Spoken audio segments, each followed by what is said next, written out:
Hey y'all, so next to me is something really cool and definitely something you don't see every day, and that is a Roland System-700 semi-modular synthesizer.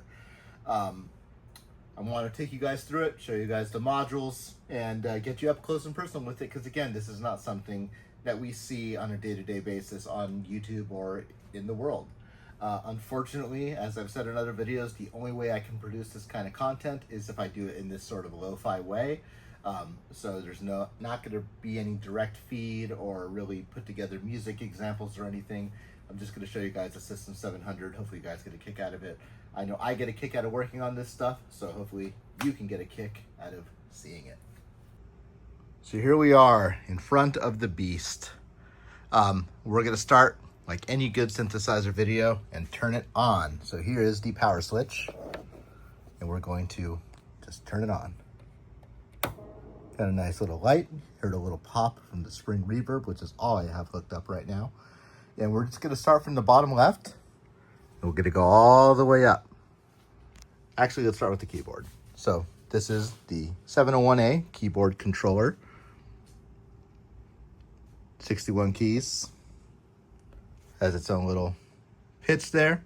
Portamento time. You can choose the voltage of the bender, which is pretty cool. On the back, you have the DIN output, as well as key CV 1 and 2, key gate, key trig, and the bend CV, which is really cool if you want to just plug the bender, for example, into the filter cutoff. That is totally an option. So cool keyboard controller, but at the end of the day, hey, it's a modular synthesizer keyboard controller. So let's start here at the 712A. So this has quite a few functions. So we have the monitor level for the stereo headphones. Then we have this is the external controller jack. So you could plug a different keyboard in there or some other accessory. And you have a switch here to shut off the DIN plug from the back. So keyboard works now, shut it off, nothing. Next to that, we have a voltage processor with plus 10 volts on it. And that will come out here in the positive side, or it inverts to negative 10 volts. I don't see an input for that, but yeah, so you can use this as basically just like one voltage source for many things, I suppose. So you can plug this to, you know, for example, you could raise or lower while raising another cutoff filter or cutoff frequency of the two filters, just as an example.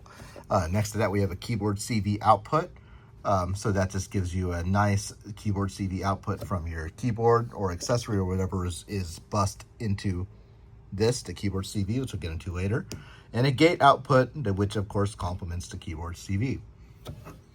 Next to that, we have low frequency oscillator 1, and I love that they actually designate 1 and 2. I think that's really neat. But this does exactly what it says on the tin, and that is it is the first voltage controlled, or not voltage controlled, but low frequency oscillator. So you have your delay time here, you have your frequency here. So the delay time, you can I guess feed it a keyboard trigger, or it has a switch, so it'll get the natural keyboard trigger from the DIN cable, and it will, I suppose, delay the LFO, so that you can have like a delayed trill or something on your oscillator. And here's the output for that, and the rate is right there. If I move this knob, it will change. Be most obvious in the square wave position. Next to that, we have low frequency oscillator 2, which is again exactly what it says on the tin. It's another LFO. You have your pulse width right here of the pulse LFO. You have the waveform selection here, a frequency knob, and you can also do a keyboard trigger here. And I would assume, considering there's no delay on this one, I'm gonna assume that the trigger resets it. So I'm right. So look, if you look at the light, and if I keep pressing a key, it's just gonna stay bright because it's resetting until I turn that off. Now it won't do that while I press keys. Next to that, we have sample and hold, which does what pretty much any other sample and hold does.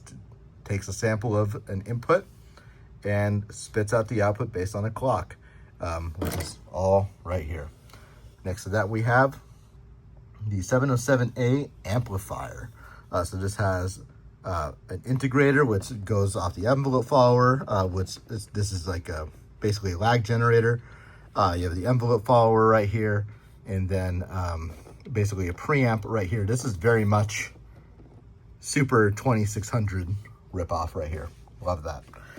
So here we have the 705A dual envelope generator. It's an ADSR envelope generator with a ×1 and ×10 switch here. So you can put it in ×10 to get 10 times the rate of each slider, which is cool. There are 2 of them with their own separate gate inputs, so if you so choose, and of course 2 separate outputs. You would think that you'd have maybe 1 more of those on a system like this, but that's all you got right here. Next to that, you have a mixer, which I'm currently using as my output mixer. So I just have one audio signal here, another here if you wanted, and those will either get inverted or not inverted. So I'm in the not inverted out right now because I want to hear the phase that it's naturally in. Again, I'm just using this for my audio output right now. I don't have anything fancy going on, but you can use this presumably for anything.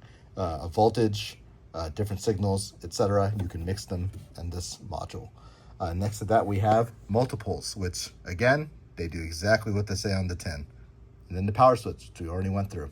Next, we have the VCOs, and just like the LFOs below, I love that they are numbered. So you got VCO 1, VCO 2, and VCO 3. Generally, the functions are pretty similar, of course, with some minor differences. So this one has a slider for PWM, and this one has a sync soft.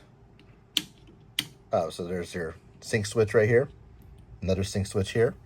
And you have your various modulations with different legends for different things that are bussed into it. So on this one, we have LFO1, which is pre-patched. This one we have LFO1 ADSR1. Then we have LFO1 and SNH, sample and hold. And then you, of course, have your freedom to patch into this one. And then above that, you have these modulation 1/10 switches, which basically kills the signal by to make it 1/10 of what it is, so that a very large signal that you might have coming from something else can be tamed further by switching that switch up. So I actually have the sequencer running into this with reverb, unfortunately, right now. So if I hit this, it really nerfs that voltage, so you're not getting a whole lot of give on that voltage now. So you probably accomplish the same thing by just going here. That's probably about the same as that.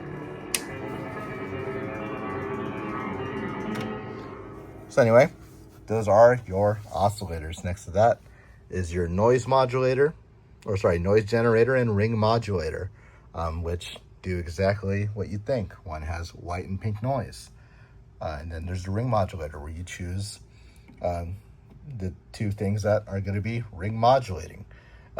Next to that, we have the juice of any modular system, and that is the filters. Once again numbered, VCF1, VCF2. VCF1 and VCF2 have different things in their mixers. So this is the audio mixers up here. You see we have VCO1, 2, 3, white noise, and then whatever you want. On this one, you have 1, 2, and 3 VCO, ring modulator, and then whatever you want. This is where they get really different. This one's a low pass filter, and this one is a multi-mode filter. So you got high pass, band pass, and low pass on this switch. The low pass filter has voltage controlled resonance, which is pretty cool. Very rare thing to find on filters. And then below that, you have your various modulation capabilities. So you have, of course, keyboard CV for key tracking, ADSR 1 or 2. I love that they have that on a switch. LFO 1, and then, of course, freedom to choose right here. By the way, these types of panels, very susceptible to getting little stupid surface scratches that you can wipe off with your finger. This is how they are as you use them. They just get little nicks like that, and then you can just wipe them away with a towel or your finger. The next one has keyboard CV, so key tracking, variable with the slider, ADSR 1 or 2, LFO 1, and again, freedom to choose. Next to that, we have the first VCA. There are 2. The VCA Both of them have VCF 1 and 2 as default input sources, and then of course freedom to choose there. Other than that, they basically are the same. They both have ADSR 1 or 2 available, and then your freedom jack and linear exponential response and your VCA gain, which is essentially your default gain, which allows you to drone it if you so choose. Next to that, we have a really cool module, the 711A. In here we have the reverberator. So this is your spring reverb. You have VCA 1 or 2 bus to it if you like, or you can have whatever you want. And then there's the output for the reverb. Panning, you have that basically just is kind of like your dry signals. You can also, of course, have the reverb show up there, which is bust in. What's interesting is that there's no freedom jacks here. You just have what they give you, and then if you put a jack in there, it kills the normaling, and then that is your freedom. So you get actually, in some ways, more freedom here. So pan 1, pan 2, which are right here, and there's pan 3 as well. Sorry. And those all feed into these VU meters. And then next to that is a phase shifter, which sounds awesome. And the phase shifter has a resonance control here. You can, of course, bust either VCA 1 or VCA 2 or whatever you want by inserting a cable. There's your phase shifter output, your LFO speed, and your intensity of the phase shifter. And you can also use an external CV or an external LFO should you choose with that switch. Below that, we have one of the things that's very useful, especially back then, the 440 generator, which is probably not gonna be listenable right now because of where I am patched out of. So if I go out of the reverb into here, we'll hear it. So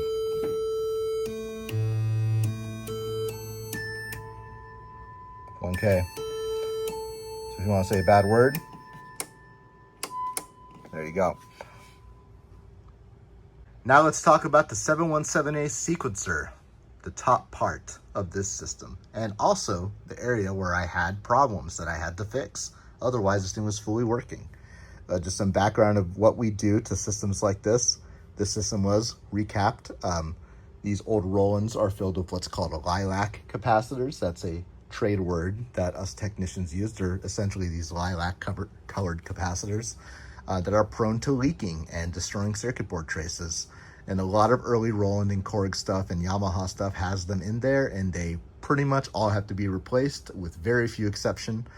They do leak, they do ruin the circuit board, and they will cause problems. It's better to just change them. So this has been completely recapped of all of the lilac capacitors, which was a pretty big job. Of course, worth it, worth the time, worth the money. But again, let's get into this. This is where we did the bulk of our actual work. So the 717A is not too much different than a Moog 960 sequencer in that it has 3 rows of sequencing, a clock, and it has the ability to change the speed of the clock with these knobs. Now on the Moog, you'd have a switch that says 3rd row for timing, which means that if you flip that switch on, the 3rd row of sequencing would become basically what this knob does, which is fine tunes the step time and allows you to create different rhythms than the default normal clock speed, which is essentially just an LFO.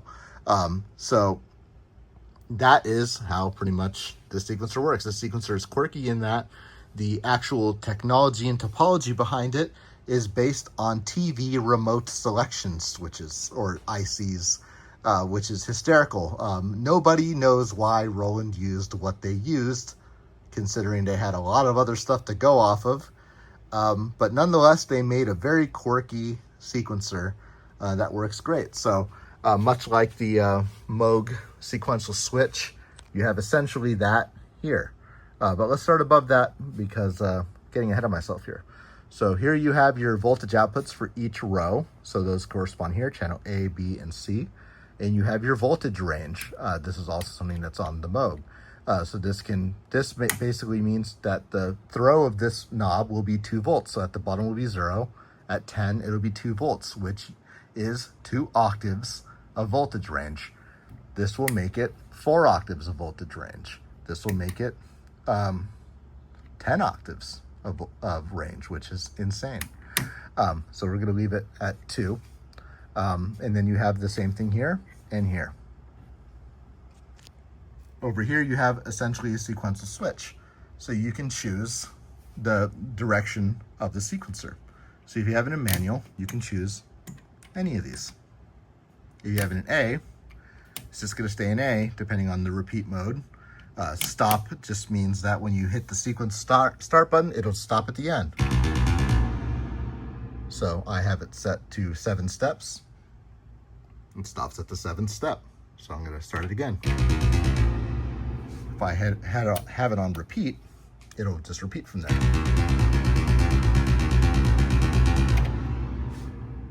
If I had it on A and B, it would, and then on stop, it would go to number 7 and then go to the B row, number 7.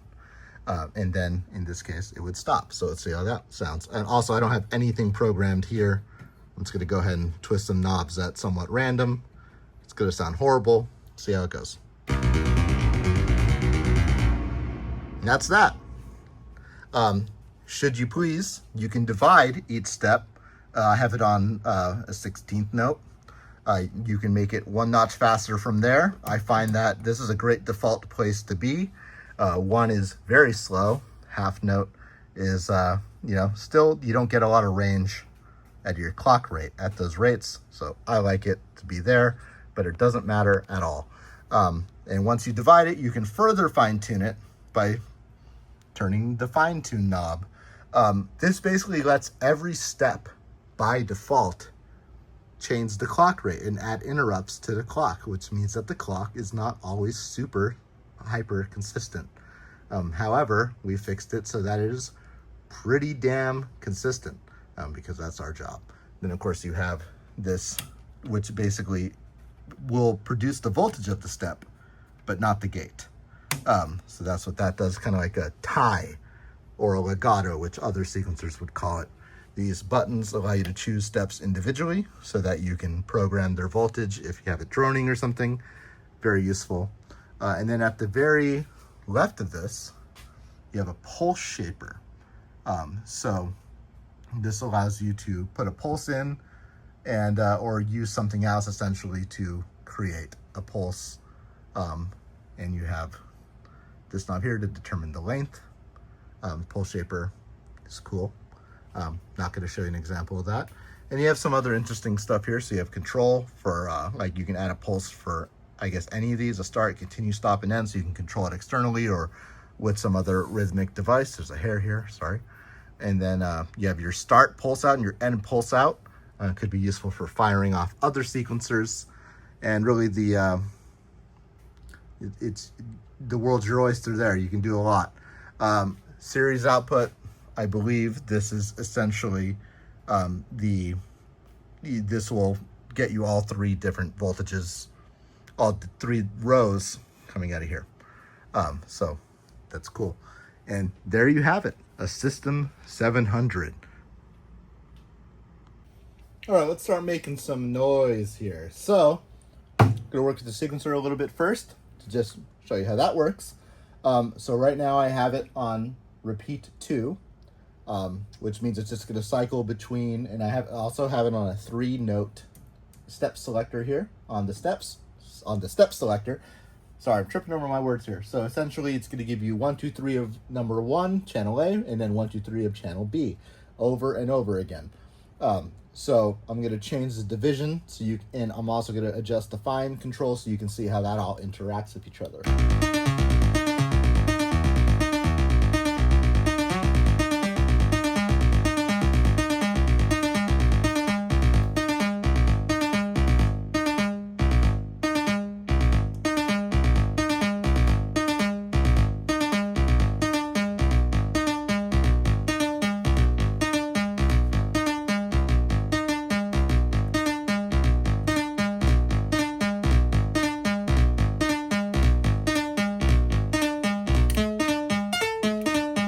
Also messing with the range here, so changing the amount of CV available on the pot.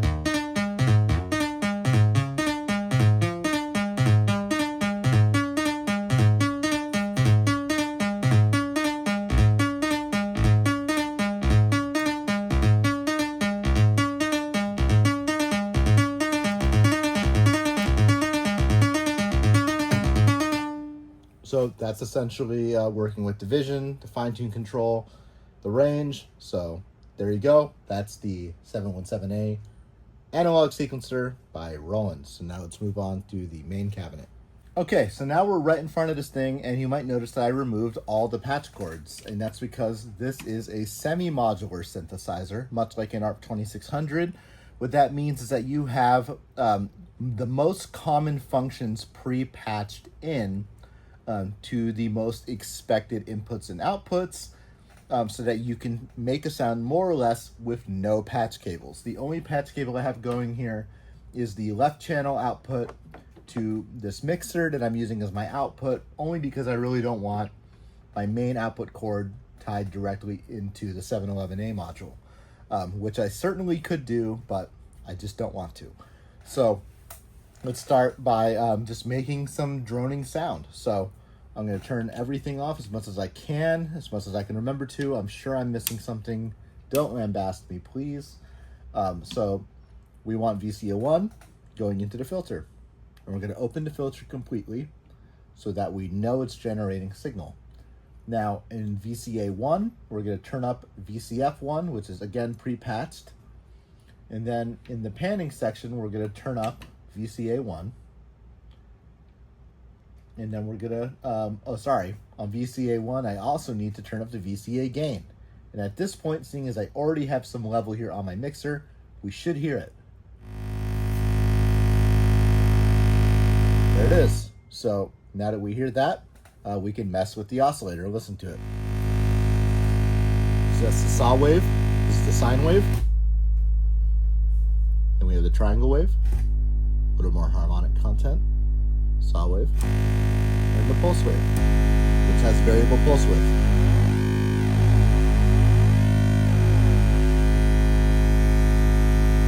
So interestingly, the pulse width modulation does not have a default input. So I'm going to take a patch cord, which of course has already been misplaced. I had a yellow one somewhere around here, and now it's gone. So I'm going to take this obnoxiously long red one. I'm going to go out from LFO1 into the input of the pulse width modulation, and we're going to listen to it. So I have the square wave here. Turn it into a sine wave. We're going to turn it down. And there's that classic PWM sound that Roland is so famous for.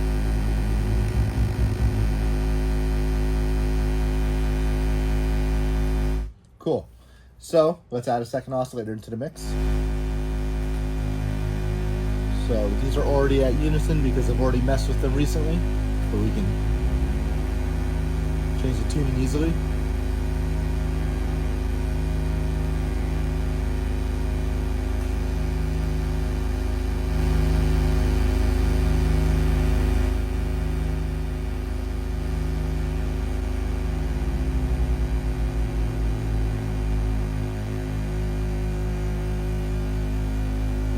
Wanted, we could add the third oscillator.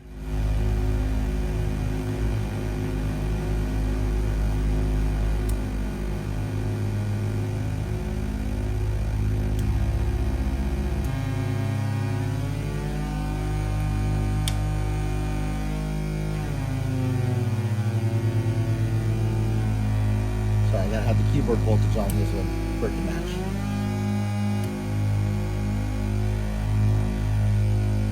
There we go. Then we can turn on the filter cutoff.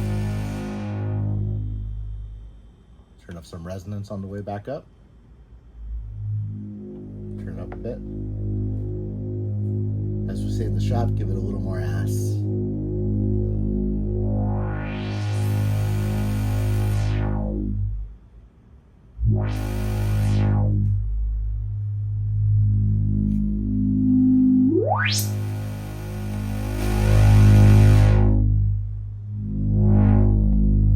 Sounds sick. We can modulate the filter with LFO1.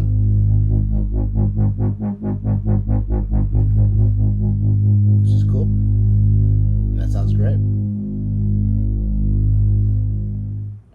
listen to VCF2 now, which is the multi-mode filter, which I think is awesome. So let's turn up all 3 oscillators because we know they're all good. Have VCF2 turned up in VCA1 and turn up my gain. The low pass filter, which is probably the exact same low pass filter that's here. Bandpass.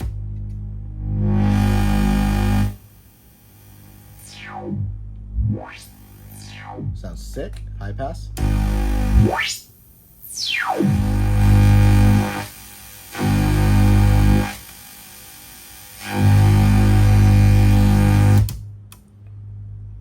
that is VCF2. So we can also bust these things into the phase shifter, which is where things get really, really cool. So we can turn up VCA1 into the phase shifter, give it some open cutoff there, take our phase shifter output, and plug it into the panning for VCA1 where that would normally be.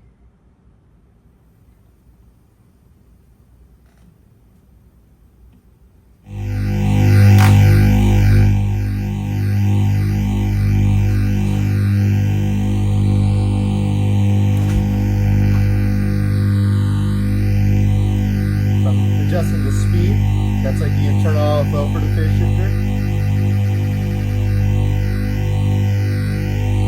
The intensity of that. And of course the resonance is going to really make it sound like something awesome.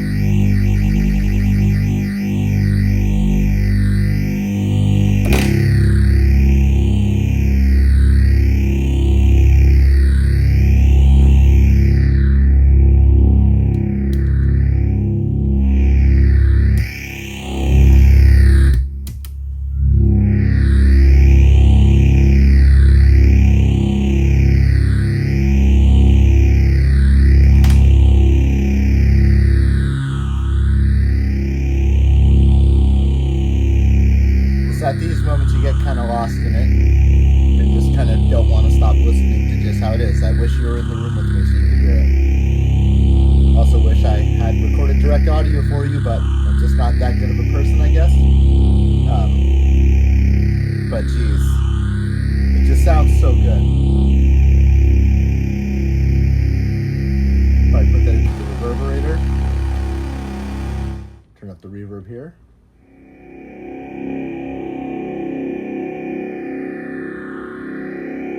Just listen to the way it goes to the reverb tank, which is really special.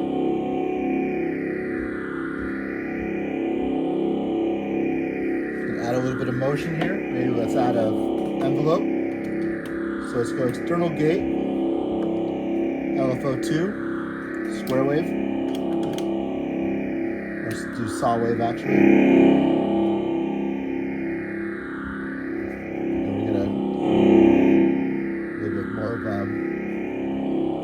Short decay, and have that modulate the filter.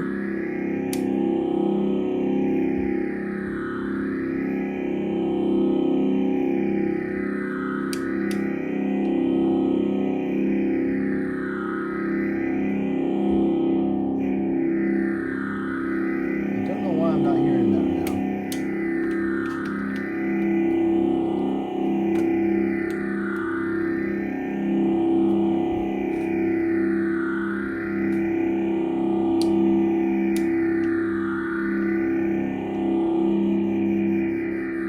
That's LFO1 there too, that sounds cool.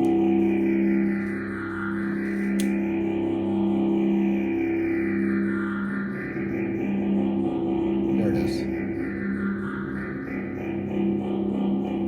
Didn't have to cut off low enough, I guess.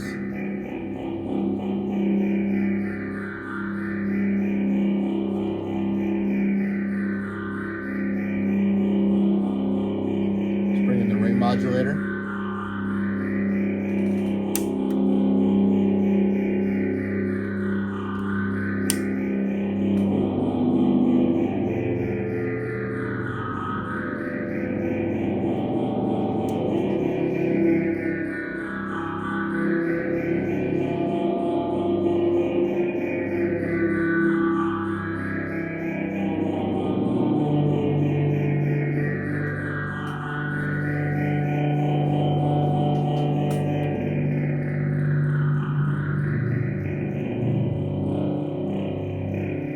there's a nice node. When I do stuff like this, I call it surfing the node. Trying to find those little areas where it's just perfect and you get something that's really special.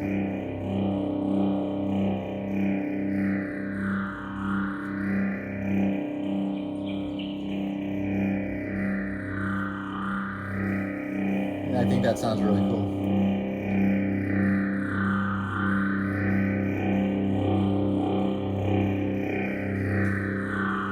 Patchwork here.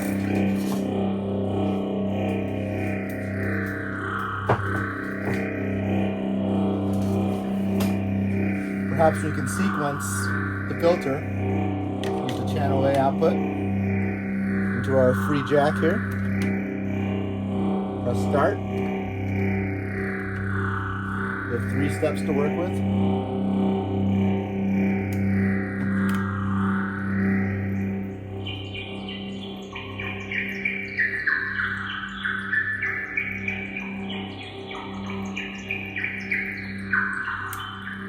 It's not getting me what I really want here. This isn't getting me anywhere that I particularly like. So I'm going to not do that. That's a failed experiment. Let's see if we can modulate the intensity of the phase shifter. See how that sounds.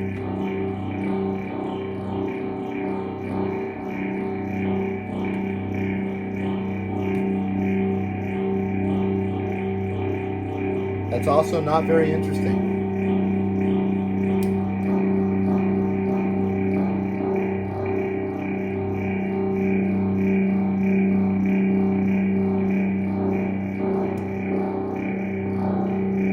There we go. Now we're getting something.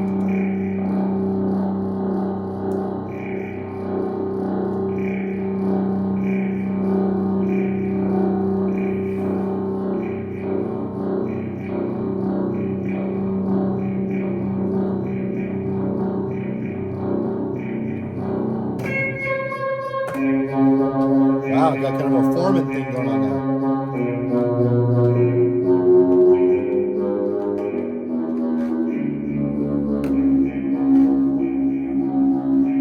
Okay, take it back. That's sick. So we have a rhythmic thing going on here on the sequencer. I'm going to expand the camera so you can see. So I have this at 1/4 inch division. These both at 1/16th note. And every time it gets here, you kind of get that lower tone, which we can adjust here.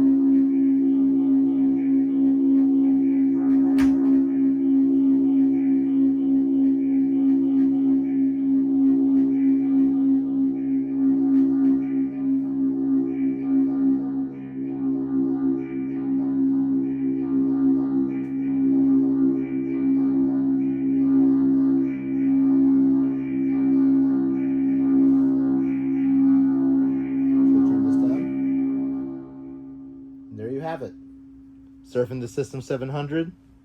Didn't do anything too crazy, I don't think, but good example of how you can get somewhere cool. Hey, I don't want to act like I'm not aware that I'm super lucky to get to be around really, really cool synthesizers like this System-700 pretty much every single day of my life. I have some really, really cool modulars that I own. I don't have a System-700 yet, but perhaps one day I will. But until then, I'm fully satisfied being able to fix them and play with them after I fix them and while I'm fixing them. The person who bought this, very lucky gentleman, and I presume that he will get years of enjoyment out of it. It's a very special system, and he's very lucky to have it, and I'm very lucky that he chose us to purchase it from. Don't want to gloss over that, of course. Very grateful. So I hope you enjoyed this video. I hope that you got something out of it. Hope you learned something about the System-700 today. Hopefully one day we can do these a little more hi-fi, but for now, what you got out of the phone, that's all you're going to get. Thanks again for tuning in. Hope you enjoyed it.